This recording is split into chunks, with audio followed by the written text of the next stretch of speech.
Hi, have you ever been off-site and needed to hone a chisel or a plane?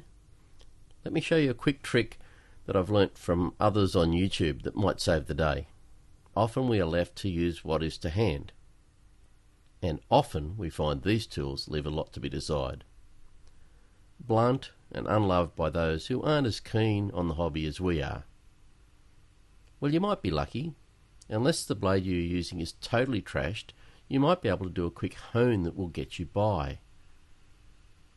This is as easy as finding a scrap of something flat like MDF or dressed softwood. Grab some toothpaste, some car polish or some metal polish, and then you have a ready-made honing system.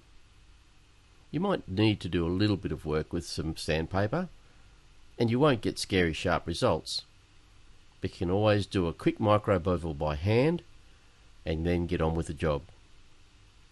Thanks for watching, and don't forget to subscribe so as not to miss future episodes.